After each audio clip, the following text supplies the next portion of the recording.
Slash, your horror movie podcast. Welcome back, Slash. Waterboy's going to tell you everything today. Well, today we're watching Warm Bodies. I want you to guys make sure smash all those buttons for us. We appreciate everything you guys are doing for us, all 10 of you. I just want to let you guys know that we enjoy doing this just as much as you guys love watching us. And let's get right into today with Warm Bodies. Justin, what's up? What do you think? What do you think this movie was going to be like today? So back when this movie came out, I watched the trailer about 5 times, and I kept almost wanting to watch it, but I kept something just kept holding me back. I'm like, I don't know, can I really pull the trigger of this? So I never ended up watching it. So I probably expectation rating. What was it? Expecting it to be a 5. Expecto Patronum. Waterboy. I was expecting it. I will probably right around a 6.5. I did see this before, but it's been a very long time. I'm right there with you guys. I was expecting a 5. I didn't know how it was going to turn out. I thought it was going to be more of a like a teeny bopper movie with less blood, less guts, less gore, less everything, and just zombie romance. But you guys want to jump into this? Yeah, you think it played out different than what you just said? A little bit, yeah. All right, yeah, let's fucking jump right into this. Don't worry. My fucking notes for the ending of this movie start off with Justin, I know you hated this, but you know how calm I had to be just to not text you and just ask you so many questions? Well, okay. I didn't pick it. We decided to do this as a group movie. No, you originally picked this, and then I backed out, and I went to Living Dead 3. No. Stephanie told you to watch this, didn't she? Yeah. No, this is what we're going to talk about real fast before we get into this podcast. Let's replay what happened, okay? We all picked our movies. I'm going to do Warm Bodies. All right, my wife, she said, "This is horror." Let me tell the fans what happened real fast. So we all had to pick our movies, right? I picked a couple movies, and I ended up picking Jennifer's Body. But out of the 3 movies I picked Return of the Living Dead 3. That was my pick on my list. And guess who stole that from me? Sean stole that. And then he's like, hey, we'll do Warm Bodies as like the group pick after Sean originally picked Warm Bodies. This is 100% your fault, Sean, and all on you. And every single thing that plays out after this second is your fault. All right, who starts? All right, dude, just because you keep beating on me, bro, I just got a couple of questions I need to ask you. Let's go. What am I doing with my life? I'm so pale. I should get out more. I should eat better. My posture is terrible. I should stand up straighter. People would respect me more if I stood up straighter. What's wrong with me? I just want to connect. Why can't I connect with people? All right, it's because I'm dead. I shouldn't be so hard on myself. I mean, we're all dead. This girl's dead. That guy's dead. That guy in the corner, definitely dead. Jesus, these guys look awful. We open with R giving a very Justin-esque dialogue in his head. Just a regular walk in the zombie terminal filled with montages of what he thinks the time before was like. Pure human interaction and everyone just being themselves. It's funny how he thinks this way, and even in his flashback, every single person is being on their phones with their face fully buried into it, just like a living zombie. That was pretty funny. He even pictures other zombies as what they might have been: a personal trainer, a son of a rich man, even a janitor. R introduces us to bonies as well. They're basically the next stage of zombies, and they look mean. R can not only open doors, but he can open airplane doors. He shuffles out to hide. He shuffles out and he like pulls out a record, blows it off and puts it on. And this plane looks like it's R's hangout. Like, is this his tree fort? That's his tree fort, yep. It's pretty nifty for a fucking zombie, if you ask me. He brings his girls over there. It's a zombie hangout. Jesus Christ. He leaves and ventures out. And we get introduced to his best friend, who is none other than Rob Corddry. I don't know if you guys know him, but he's from movies like Hot Tub Time Machine, Hell Baby, Ballers, Semi-Pro. This dude, everything he does is just comical. Love this guy. Just wish he could he's actually. awesome. I just wish he could talk to add some comic relief to this movie. But He does. love him. He does. Love He him. does so much. Eat. City. Just the way. All right, Justin. I'll leave you alone. But he's ours best friend, and by best friend I mean they awkwardly stare at each other and grunt from time to time. They even almost have conversations. They leave for food in the city, but not before the zombie best friend puts his hand up at the terminal to call for the check. Do you notice that? Yeah. Mhm. Justin's fully checked out. Like he check, please. We meet a I group don't know. of I don't see him spinning in his chair yet. So no. Yeah, he's not fully checked out. He's just trying. He's biting his tongue, dude. Lay into me. Come on, let's go, bro. No, I want to have a good. I want to be very professional, very open-minded. All right. So now we meet a big group of teens who are being sent out into the city on a pharmacy run. They're watching a video from their leader, aka John fucking Malkovich. Both the zombies and the kids make their way into the city. Clearly, their paths are bound to cross because we can tell the zombies they have like sensational nostril flares whenever a human's around them. I can smell you. You ever have your dog attack you and they just bury their nose in you because you've been petting other dogs? That's what these fucking zombies look like. Oh yeah. The kids are now at the pharmacy, and Dave Franco, aka Perry, is being a giant kiss-ass dweeb that sounds like you just want to punch him in the fucking face. Did you guys get that feeling? He plays it great, just like shut the fuck up and leave me alone. Yeah.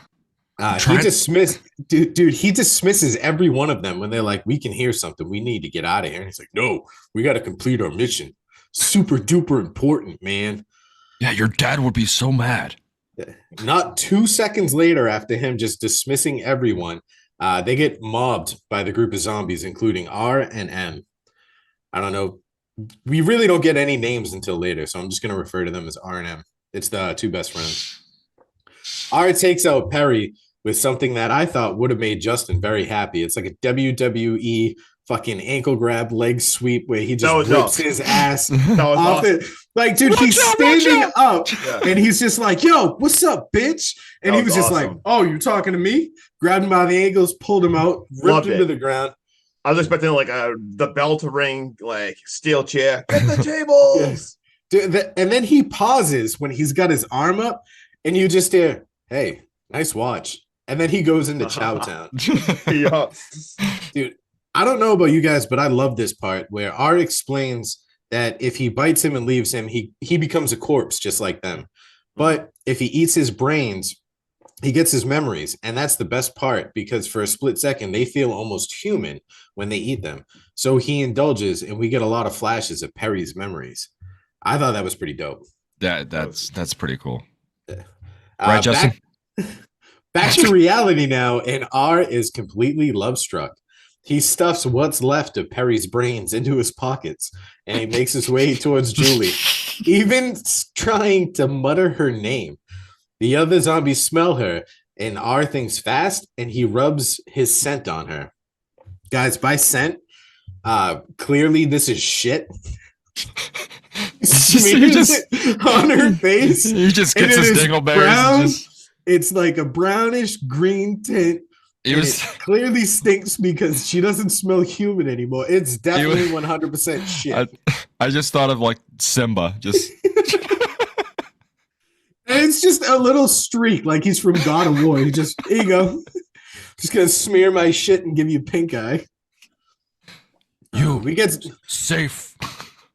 Ours inner dialogue starts up again about bringing a girl home. And Justin, you are R in this movie. I mean, granted, I don't know if this is how you met your wife, but he has this weird ass inner monologue about bringing a girl home and why he's got to be so weird and he doesn't know what he's doing. There was a few parts throughout the movie where he would like say like, all right, act normal, like say something like a person would do, and then he would like completely fail. Like those parts, I'm like, oh my god, I narrate shit like that. Like there's one part way down in the movie when he like infiltrates the camp and he just goes say something human and he goes, yeah, how are you doing? How are you? Yeah. He's doing That's like fine. that's like my inner dialogue throughout life. I'm like, all right, Justin, act normal. Like you He's got like- this. He's like, And then- nailed it. Yeah. No, that was awesome. So R makes his way to the zombie hangout, aka Delta R Line's Mile High hangout. He and a frightened Julie sit down in first class. I would assume he's hanging out in first class. I mean, those seats were pretty big. Yeah. He tells her, "I won't eat you," and he even makes a chomping motion. He goes, and then points at her in his mouth. Like if she didn't know what you were saying, that might sound like I'm saving you for later. Right? And then he tells her he's going to keep her safe. Right after he says, "I'm going to keep you safe," he decides to leave her alone in the plane because he knows when a girl needs her space. So R leaves to go post up in his cherry red BMW M3 and munch on what's left of her boyfriend's brains because he knows, like I said, when a woman needs her space, she needs her space. We do unfortunately get to see some not so happy memories this time. We get the unfortunate scenes where Perry finds his dad, and his dad has been turned into a zombie while out on a construction detail, and they kill him. We go back to R now, and he decides to take a different approach while telling himself in a Justin voice, "Don't be creepy, don't be creepy, don't be creepy," over and over again. R sees Julie is cold, so he reaches into an overhead compartment for a blanket, as one zombie does. He then plays some Guns N' Roses while telling her he will keep her safe because she's one in a million. And then he's just FYI, like, the intro to this song, guys, is all whistling, and I've never heard another song that can carry a whistle quite like Axl Rose did. What was it? Patience? yeah, I Oh, can't do yeah. that. No. Oh, we sound horrible. Yeah. I was We saying, sound so bad. yeah, after those two attempts, I'm not even gonna try to I whistle. said, Justin, take it slow. Oh my god. This movie will be just fine. Will it though? All we need is just a little patience, all right? I wrote that. Justin, have patience. Justin, open mind. What the fuck? This is why I don't watch Twilight. I'm like, this first 30 minutes was so painfully bad. This is just a teenage love story. I don't even want to make fun of it because I can understand that 17-year-old girls probably love this movie. But holy crap, I cringed the whole entire time. This made me uncomfortable. It was so bad. And my brain cells were leaving. Why does this girl just go with this guy? Like, this is the dumbest thing I've ever experienced in my whole entire life. This is how bad I dislike it. But it's awesome. You should eat some brains to replenish those brain cells, bro. See, the best part is he's going off, and I'm not even done with my recap. Oh, my bad. So Julie wakes up and she's hungry, or should I say hangry, as she demands to be let go or for R to go find her some food. He obliges naturally, and the second he's gone, Julie takes the fuck off anyways. And within minutes, she's sniffed out by zombies. R saves her again, rubbing his oil change excrements all over her face. Then telling her to act dead. Julie gives her best zombie impersonation. I like And this. even R is offended by turning around and telling her, "It's too much." Too much. That was Julie, good. Julie's still really hungry though. And so they do the zombie shuffle all the way to the airport lounge for some fruit cocktail. She digs in now back at the airplane, and R's inner voice is back again, and he tells him not to stare and don't be creepy. So he goes and he gets Julie a Corona instead of staring and being creepy. He tells her his name is and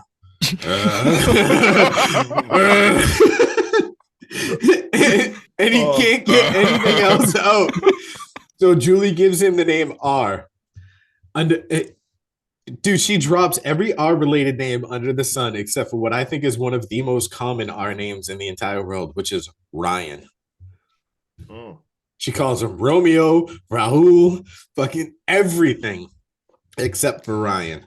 So they settle on R, but she tells him she's got to leave. And he says, "No, it's not safe. You've got to wait a few days."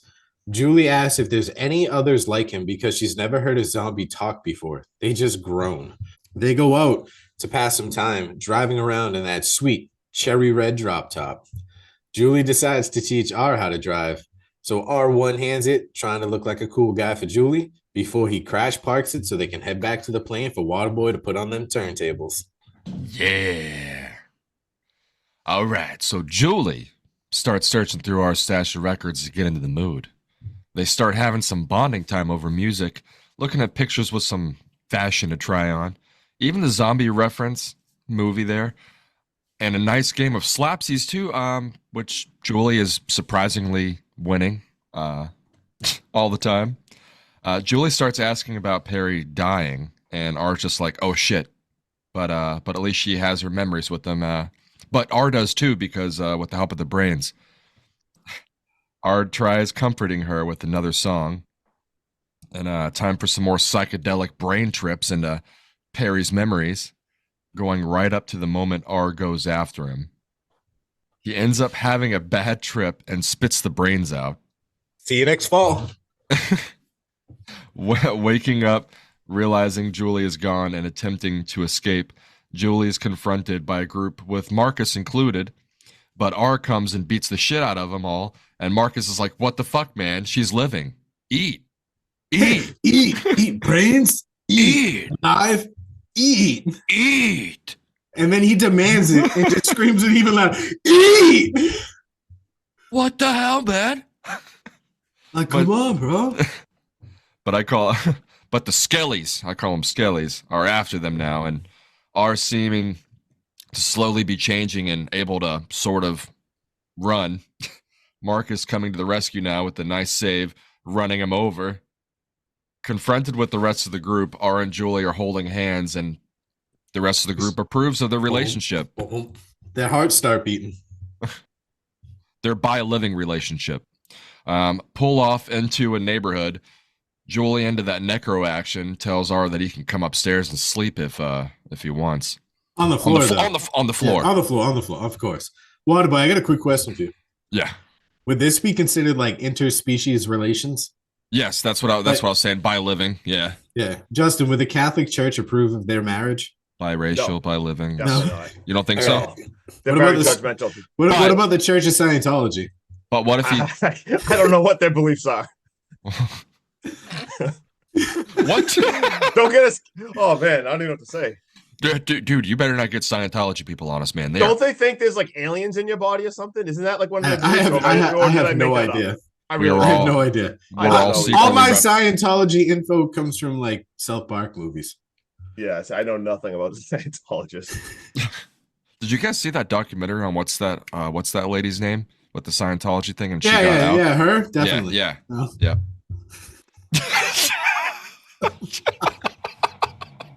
What just happened?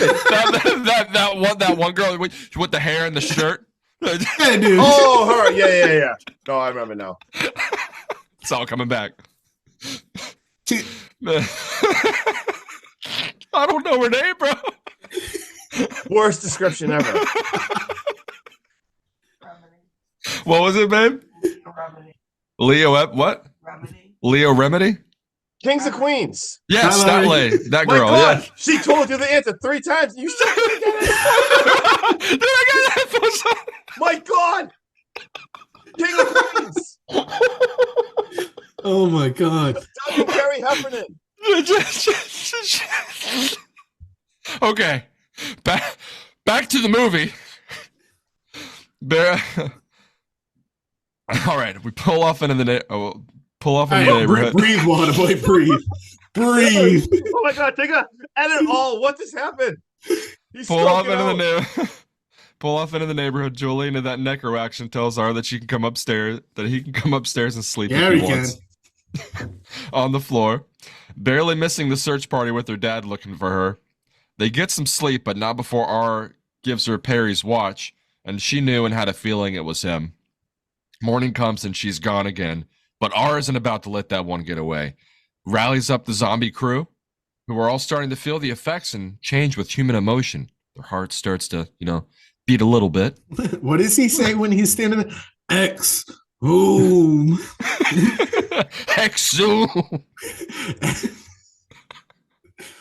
R goes and sneaks into the compound and, like Romeo and Juliet, yells to Justin. Yep, I'm here. I'm ready. Justin. Put me in. Put me in, Coach. So we have a nice Romeo and Juliet scene where R is calling out to her at the balcony. and Julie lets him in, and her friend Nora is there, and she is just grilling R with 1,000 questions. How old are you? When did you die? Yeah. Are All you this- 20? Because you've Yeah. got that face that also looks like you could be a teen. Yeah, trying to figure all this stuff out. They come up with a plan how they're going to tell her dad that they can change and they can start coming back to life. So we got some big news here. And first, they got to clean this guy up because, he looks pretty dead. So they give him a shower. They are scrubbing this guy. We got a total makeover thing. They ended up liking him. They say he's pretty hot. Don't leave out the fact that she tried to play Pretty Woman the entire time they put makeup on him. We had some pretty women in the background. We cut away real fast and see all the bonies, and they are all sprinting towards them in the distance. They start to go find her dad. They find out that they're on high alert. There's some classified stuff going on, and they get stalked by a guard, and he basically tells them, yeah, my notes are everywhere. Fuck. Sorry, I just... My notes are everywhere. He got stopped by a guard, and he looked that guard in the face and said, "Hi, how are you?" Yeah, My so he name's gets... R. I was say if you could just edit where I just like he gets stopped by the guard and Gar. Oh my god. I'm so, Gar. oh my god. I'm so sorry, everyone. he asked him. He says, "Have you Are you seen a pirate? Bloody Bloody Yar. Dirty?" Are you a pirate? Yar. All right, should I like start that sentence over? I don't know, Justin. What's your favorite kind of metal? Yar. Anyway, all right. What's so this they movie walk- rated? PG-13. Not yar. PG all teeny boppers for all the 16-year-old girls. If you like Twilight, watch this movie, folks. You heard it here first. I don't Justin even know loves what my this. notes are. I'm all over the place. I'm gonna rewind that real fast and hit it in reverse. What am I even talking about? Anyway, whatever. You know what? The stupid skeleton things are all running towards them or whatever. So they find her dad, and they basically like, "Hey, look, the dad's curing himself." And the dad's like, "They're vegan. They're not vegans. They don't eat broccoli. They eat brains." They eat your mother and your boyfriend too. Yeah, it goes terrible. So then R literally bumps right into the dad, and the dad is pissed. But luckily, the friend Nora puts a gun to his head so they can escape. So they're on the run right now. And we meet up with all of our zombie friends, and they are ready for a fight. And at the same time, we see the bonies are coming. We got soldiers coming. You know what? Let's fucking go. We finally got some action. Everybody's Let's all coming. take a moment right now. Ready? This is 1 hour, 20 minutes, and 27 seconds into this movie, and something is happening. Something is happening. You know, I'm gonna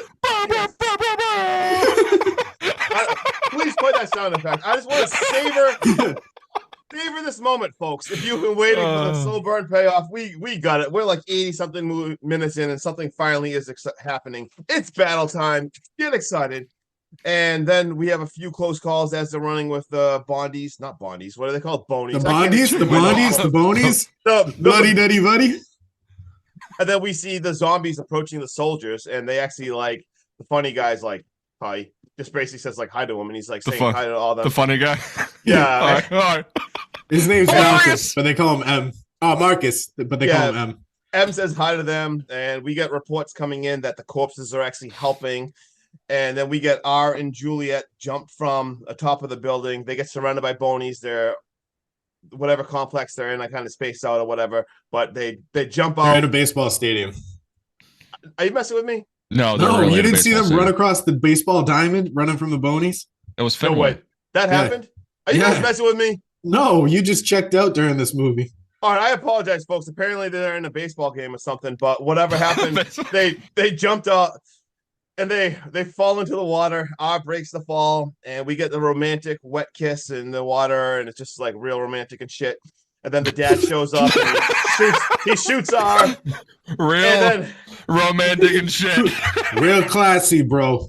Fucking Come on. taking a donkeys for your Look. first date. Look at this fucking dude. He fucking saves a life, then he gets to fucking kiss the girl right there in the fucking how is that water so fucking clean, dude? Oh. Dude, Seriously. he looked her in the face and was like, "Hey, I know we're at the ballpark and I can't get you a Frank, but if you want to suck on this glizzy, you can." My God. I can't even. So, all right. Get So your hot dogs. he gets shot by the dad and all the army, and he says the next one is in the head. But something awesome happens. He starts bleeding, And they get so excited because that means he's alive. So they show everyone, and all of a sudden the dad actually finally is like, "Holy shit!" Like they actually can change. All the soldiers lower their guns. All they And- needed was just a little patience. Exactly, and we see that the zombies now. Everything's good. The zombies and the humans are all joining forces. We got some voiceover. Something's happening. Playing catch. They play catch, and they say that they killed all the bonies, and it was a very good bonding experience for all of them. And everyone learned to live again. And then we have some like love bullshit scenes, blah blah blah. The wall crumbles. Maybe it might have been a fireworks. The end. Jesus Christ. They knocked down the wall, bro. Come on, dude. You gonna leave out funny, man? He's still got zombie hands. He can't open the umbrella. So he opens it for a girl and he's like, "You're pretty." And she goes, "Oh, thanks." And he goes, "No, you're supposed to tell me I'm pretty too." Now you say I'm pretty. Justin, I'm gonna let you go first with your thoughts and recap, so we can just. So Justin, what do you think this Yeah, was like? I'm gonna guess your ranking. 2.5. 8.6. 2.7. 2.7. All right. So I ranked this. What the hell? My God. Bro, what is happening? Oh, was that time stop blowing? There goes the rest of my coffee, asshole. I can't drink that now. Dude, you're honking your honkers. This guy's spitting up the freaking coffee. Honking my honkers. Fuck. Just spit out the rest of I literally just took the last gulp of my coffee and now I can't even enjoy it. I had to spit it back in the cup. All right. This isn't like. This is not for you. We know that. I apologize. So just let go. I apologize I apologize for my performance in this podcast. I hate cover movies I don't like, but I'm not 100% sure why Sean picked this. I only can picture this is like a Twilight movie that like 16-year-old girls would like, and I get it. It's not. I don't even think it's a bad movie. It's just because people like that Titanic, right? I've never watched that Titanic because why would I? Or The Notebook. Like people like The Notebook. I'm not going to sit here and say The Notebook's a bad movie. Once again, I've never seen it because why would I? I don't like love movies. What are you talking about? I don't like love movies. Like that's just not for me. Like this was like a love drama. It was nothing to do with me. I gave it a 3 for 10. I just wish to God I never had to watch this. The only love story that Justin likes to watch is when Sydney stabs fucking Billy in the face.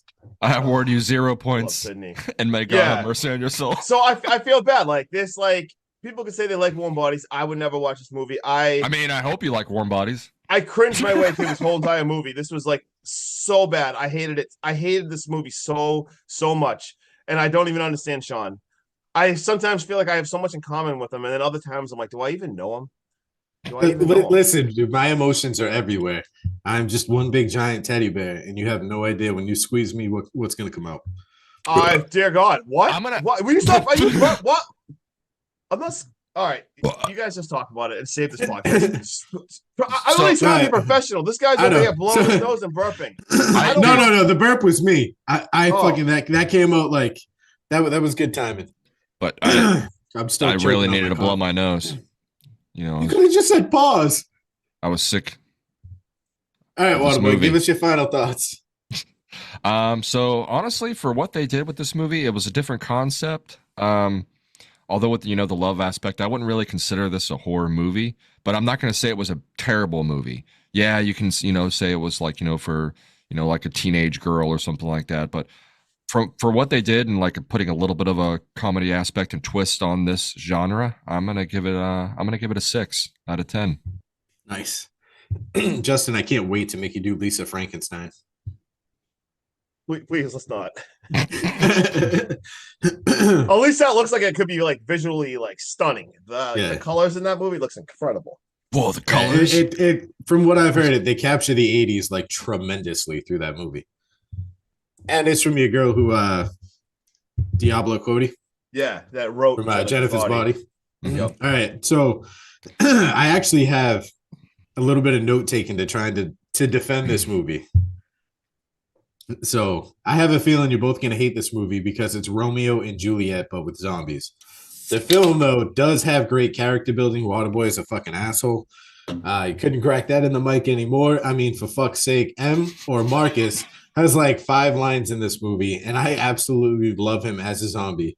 There's a scene when the humans show up and they're battling the bonies, and one of the humans says he doesn't know what to shoot.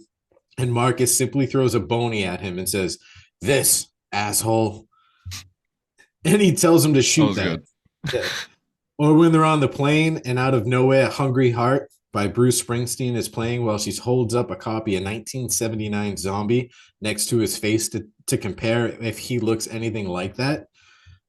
They even start playing that slap game. Do you remember when? Did you guys ever play that as a kid? Where you like hover the hands and you gotta like. Oh yeah. And his hands Yep. are just staying there, just like Yep. This actually has great kills, Justin. I know you missed a lot of them because you were checked out. But even the bonies, when he looks like he's either eating a human or he's eating another zombie, and just casually the guts fall out on a dumpster, and the zombies look up to the bony, and the bony gives them like a growl, and it sounds like it's zombie language for "the fuck you looking at, mind your business." The bonies looked really dumb.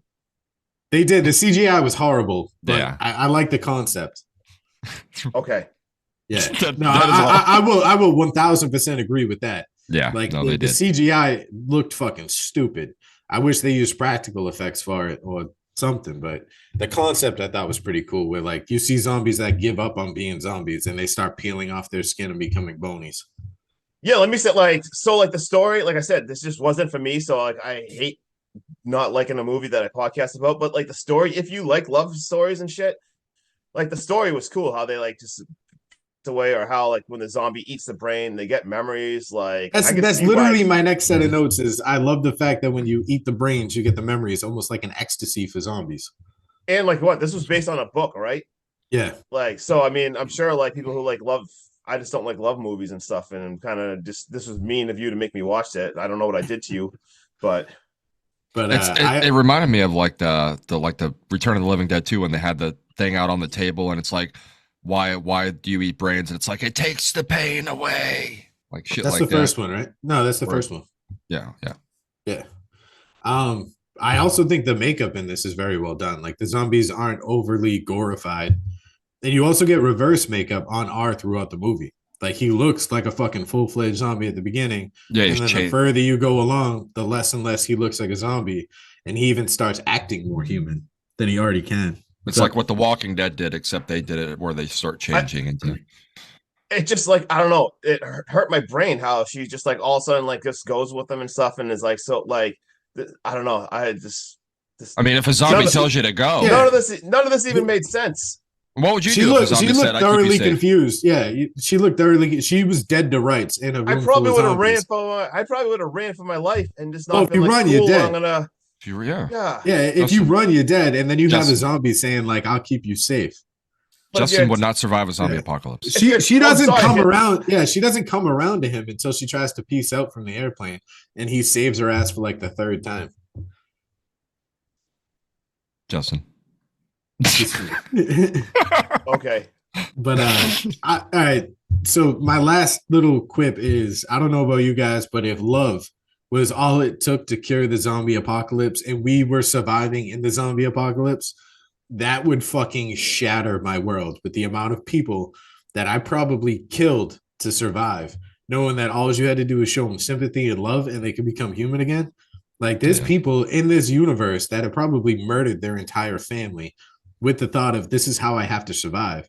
And now someone holds hands with the fucking zombie and they become human again. Like, bro just killed his grandmother, his two kids, his niece, his nephew, his fucking estranged aunt. Like, Yeah, but that's tough though. Say like the zombies come to you. What are you gonna be like? I love you, like I love you, and the thing, Yeah. like you'd look like an idiot being No, like, no. I love you, and then it would just kill you. that's where at the end, like fucking the zombies show up. And I guess the moral of the story is the zombie has to have something in them that wants to become human again. Otherwise, they just become a bony. Yeah. I don't know, Jabroni. it's fucking weird. But all right, so I give it a 7.3 out of 10. Woo! Oh, really? Yeah, dude, I like that face, Justin. So my first fun fact is IMDb has this at a 6.8 out of 10 with almost 250,000 views. Justin, a quarter Take million people that. really can't be wrong. Yes, Take well, that's the thing. that, I looked that up, Oh, I and they know. were all girls, and they were all 15-year-old girls that loved this movie. No, I'm not joking. I looked that up after because I thought He clicked every name and went to their He Instagram clicked accounts. every 15-year-old girl's profile. All You're right. gonna wind up That's on a not what I fucking did. list. No, that's not what I did. was shocked because I was like, why did Sean tell me to pick this? And like, watch this. Like, so I went in and looked at him. I saw that. So I was like, actually read some reviews, and it was just, yeah, because I don't want to dislike this. I don't want to watch movies. I don't want to say bad things about movies. Justin, I want to have fun, man. And fully in your defense, I've seen this movie. Like I said, I have a very wide spectrum of shit that I will watch and tolerate, unlike you two. No, that's not like a diss or anything. Like you guys like what you like. You know what I mean? Again. Yeah, that's why I clarified it. Like you like what you like, and I give you props to that. I like what I like. You guys respect me, Waterboy. But that's why fucking movies. But that's what I'm saying, dude. That's what makes this podcast great, is because we have such differences. Because if we all like the same things, it'd be so fucking boring. It'd be the same episode every time. Like this episode, I'm having a fucking blast because you guys like Justin, especially, dude. I love when you don't like a movie. I know you don't. I don't. And I respect that, and I love your honesty because you're not putting on like a fake face and going like, "Yeah, this movie was great," because everyone else, might like it, but I don't. That's like, why sorry. Like in your defense, though, everyone we talk horror with in the morning, not one person outside of a couple of females like that sounds horrible the way this is coming out, but like it's very driven towards that area of people who watch these types of movies. Like Jackson wanted nothing to do with it. Miles wanted nothing to do with it. Yeah. Like you wanted nothing to do with it. But you get like Stephanie, even Kristen, like she came in and she was like, "What are you watching?" "Oh, Warm Bodies." Like she knew it right away. Yeah. And I was like, "Yeah, this is a movie we're doing tomorrow." And she goes, "Oh, I love that movie. I might actually watch the podcast now." Oh my God. And I was like, "Oh God, Justin's gonna hate this so much."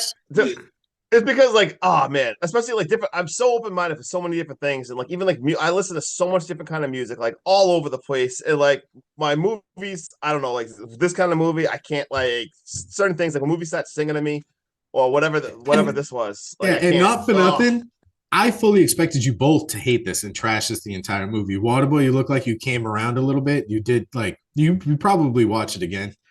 Oh yeah, Justin, when we do these types of movies, I'm expecting you to hate it, but I know there's always that slight chance that like maybe this is one of the exceptions where you're like, all right, I like the inner monologue. I like the point of view. I like the eating the brains and getting the memories. I like that stuff. This movie wasn't as bad as I really thought it was going to be. Right.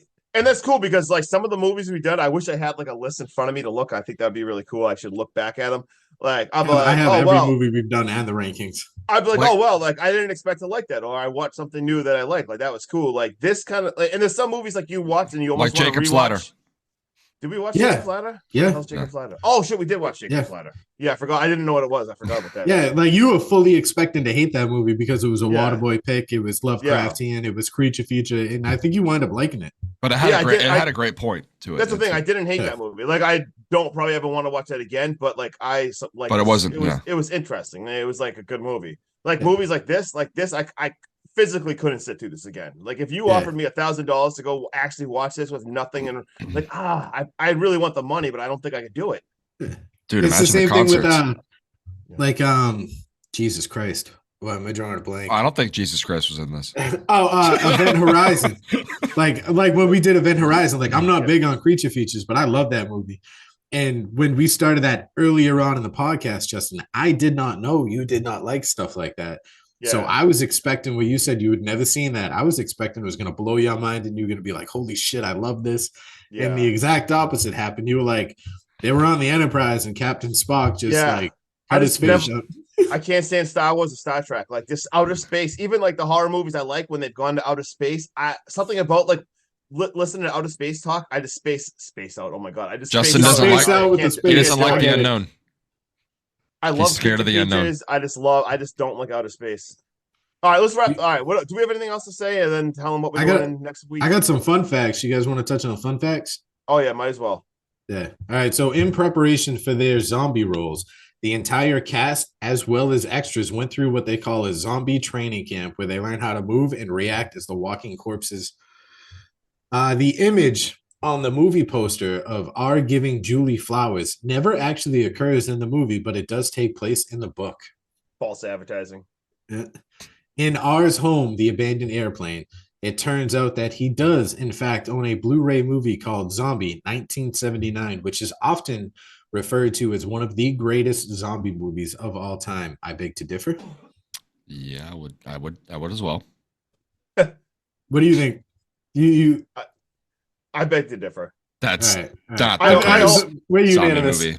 I own that, but Yeah, I don't think it's the greatest, but it's No. top. I give it top 5, 6. there's a lot of good zombie movies out there. There's a really lot. The song played at the end of the movie, "Runaway," is written and performed by the band The National for their album called High Violet. On the album, it is followed up by the song Conversation 16, in which the chorus repeats, "I was afraid I'd eat your brains." I don't know why they just didn't use that song. I was just gonna say, wait, what? That was Yeah. weird. Continuing the Romeo and Juliet theme, we get names in this movie such as Perry, which equals Paris, M/Marcus, which equals Marcuto, and Nora is known as the nurse. R obviously is Romeo, and Julie is obviously Juliet. The corpses and the humans are roughly symbolic to the Montague and the Capuet. I can't say those. I just stumbled over my word clans from the play. Wait, the girl's name wasn't Juliet? No, it's Julie. Oh my Julie. god, I really wrote all my notes. I have Juliet, and I wasn't trying to be funny. I Yeah. really spaced out. What the hell happened? Dude, wait, you spaced out? I thought you didn't like space. Oh my god, I really wrote So- Juliet the whole movie. You know how you said like I catch on like stupid ass things that drive me crazy throughout the movie, just like Yeah. when we did what the fuck was it? Better watch out when the doorknobs were like stupid high. That was so random. All right, dude, Yes. so in this movie, I love when there's cars in movies. Like whenever I drive at night, I can tell what a car is by the taillights, shit like that. Like I don't know. I think it's because I grew up around cars. I have an infatuation with them. I always pinpoint them. There's a fucking Buick Riviera in this movie that is legit in every goddamn abandoned car scene there is in this fucking movie. This car is on the highway. It's outside of the baseball stadium. It's in the airport parking garage. It's fucking inside the little city they built outside of the city in the cement wall. It's fucking everywhere. They moved Right. that car all over. Yeah, and rent. And rant. All right, hack, stab, slash. So next week, if you've hung out with us this long and you want to continue to hang out with us, next week we are going to do another discussion podcast Discussion. where we each bring 3 questions for the next one, and then we introduce 3 movies we want to add to. You guys want to call it like the Wheel of Terror or the Wheel of Horror or like something? Oh, the terror wheel. The I Terror don't Wheel. know. I don't know. Wheel of Terror. All right, there we go. It's called the Wheel of Terror. We're going to introduce 3 movies each, so a total of 9. And then maybe each week, whoever's movie it is, will toss a movie onto that, or whenever we come across something that we don't know when we're going to pick for the podcast, but we want to add to it. Waterboy's typing like a fucking madman. Sorry. Yeah. Sorry. We'll just continually add movies, so when we get stumped and we don't know what's next, we'll just decide to spin the wheel and let it select it for us. Esoteric. Oh. All right, I'm Hacky. That's Stabby. This guy down here that fucking hates romance. Just Justin. We out. Peace. Later. Ugh.